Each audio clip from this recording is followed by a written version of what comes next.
नमस्कार। आप देख रहे हैं अमर रिपब्लिक न्यूज। खबर मध्य प्रदेश के मऊगंज जिले से है, जहां कलेक्टर मऊगंज अजय श्रीवास्तव द्वारा मऊगंज जिला बनने के उपरांत आज पहले दिन शिव मंदिर देव तालाब में पहुंचकर भगवान भोलेनाथ का दर्शन कर अपने कार्यकाल की शुरुआत की। वहीं मेला परिसर में फैली अव्यवस्थाओं को लेकर व्यवस्था सुधारने के लिए कई दिशा निर्देश भी दिए।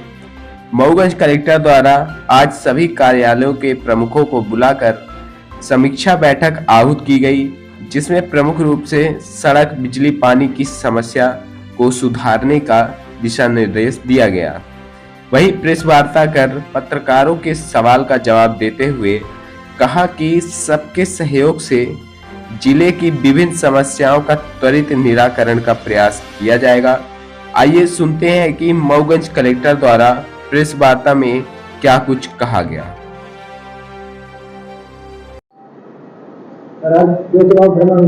क्या व्यवस्था आज मैं देव तालाब गया था और उद्देश्य मेरा था कि पूजन करके और महादेव जी का आशीर्वाद लेकर के मैं अपना काम शुरू करूं। बट वहाँ बहुत बड़ी गैदरिंग थी और काफ़ी लोग वहाँ दर्शन करने के लिए थे। और जैसा मुझे वहाँ बताया जो लोग उपस्थित थे और पुलिस वालों ने कि आज कम से कम 1-1.5 लाख लोग हैं और मंडे को जो विशेष पर्व होते हैं उसमें कम से कम 3 से 4 लाख लोग वहाँ पर होते हैं। एक बहुत बड़ी गैदरिंग है।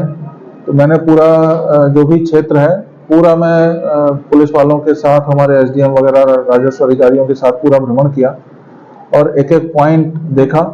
साफ सफाई के लिए निर्देश दिए कि किसी भी प्रकार की वहाँ पर जो भी पूजन सामग्री पैरों में आती है वो सब ना आए। कहीं पर भी कचरा ऐसा डंप कर दें जिससे कि कोई मच्छर, मक्खी वगैरह फैलने की संभावना हो सकती है। तो वहाँ की सरपंच भी साथ में थी, वहाँ के सचिव को भी मैंने बुलवा लिया था और उनको मैंने निर्देश दिए कि इसकी सफाई की व्यवस्था तत्काल करें। आवश्यकता हो तो अतिरिक्त सफाई कर्मी लगा लें। जो वहाँ पे ट्रस्ट बना हुआ है, समिति बनी हुई है, तो उसके पास भी कुछ फंड्स उपलब्ध हैं, उसके माध्यम से भी हम कराएंगे। अभी सीसीटीवी कैमरे नहीं लगे हुए हैं, मैंने निर्देश दिया है कि आप सीसीटीवी कैमरे लगवा लीजिए। और सीसीटीवी कैमरे लगभग पूरे मेला क्षेत्र में जहाँ पर भी लोगों के आने जाने की और वहाँ पे भोजन बनाते हैं या प्रसाद बनाते हैं वहाँ भी सीसीटीवी कैमरे लगा करके और पुलिस कंट्रोल रूम में उसको देखने की व्यवस्था रहेगी। इसके साथ में जो पीए सिस्टम है, public address system, loud speaker लगे हुए हैं, वो मुझे लगा कि वो अभी पर्याप्त नहीं है।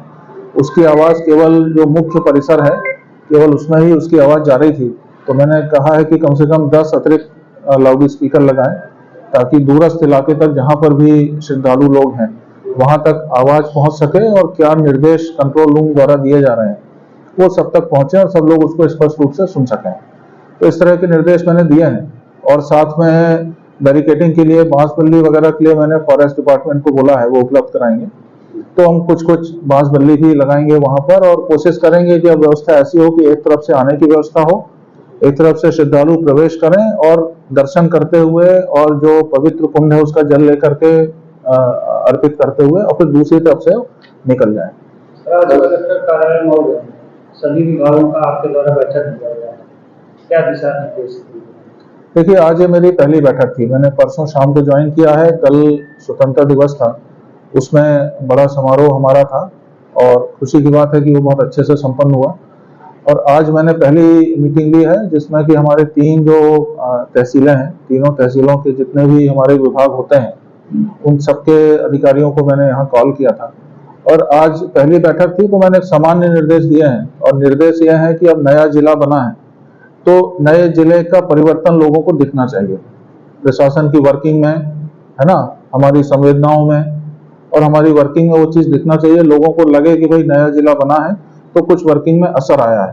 तो एक तो मैंने निर्देश ये दिए हैं जितने भी हमारे सीएमओज हैं कि प्रतिदिन सुबह जितने भी हमारा सफाई का अमला है वो सफाई का अभियान चलाएगा और कोशिश ये करेंगे कि जितने भी हैं सबको एक साथ ले जा करके किसी 1 या 2 वार्ड में एक सफाई का अभियान चलाए ताकि वो दिखे। एक तो यह है। साथ में अन्य जैसे पेयजल की बात है या बिजली की बात है, बिजली में मैंने अभी जो ऐसी हैं रियो में बैठते हैं उनसे मैंने बात करी है कि लगभग हमारे 95 ट्रांसफार्मर ऐसे हैं जो बदलने के लिए जल चुके हैं, बदलने के लिए शेष हैं। उसमें मैं ये चेक करवा रहा हूँ कि कितने हैं जो बदलने योग्य हैं।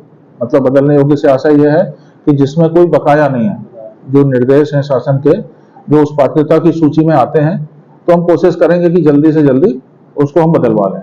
ऐसे हिसाब से मैंने बात करी है और उन्होंने मुझे बताया कि हम कोशिश करेंगे जल्दी से जल्दी वो काम कर लें।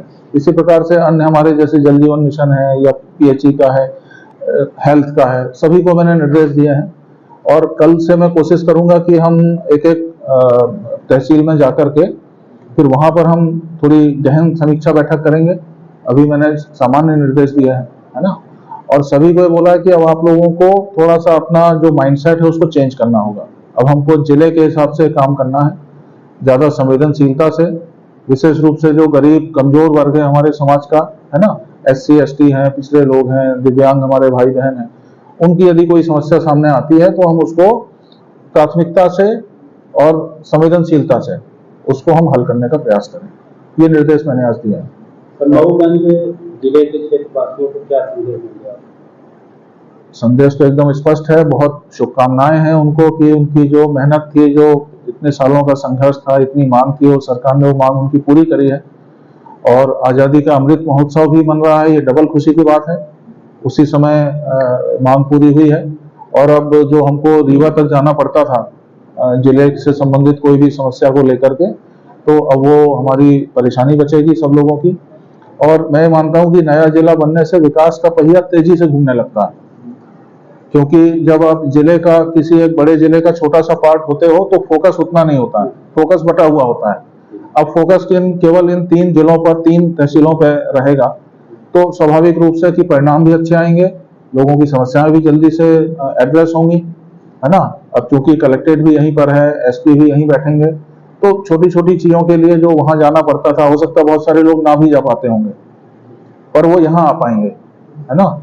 और मैं आप सभी को बधाई देता हूं और मैं अपनी तरफ से आप लोगों को मैं आश्वस्त करना चाहता हूं कि मैं यहाँ पर हूँ और 24 घंटे उपलब्ध हूँ। मेरा मोबाइल हमेशा चालू रहता है ना। मेरा नंबर है 9425055707।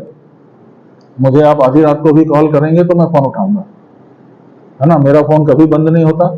और अभी बस इतना थोड़ा सा एक है कि अभी सेटअप जम रहा है, अभी नया जिला है, व्यवस्थाएं अभी बन रही हैं, थोड़ा सा वक्त लगेगा, पर हमारा पूरा प्रयास रहेगा और आप लोगों का सहयोग भी मैं चाहूंगा, आप सभी पत्रकार लोगों का, सभी गणमान्य लोगों का, सभी नागरिकों का, कि कोई भी समस्या हो मेरे संज्ञान में लाएं और मैं पूरी कोशिश करूंगा कि उसको हम मिल बैठ करके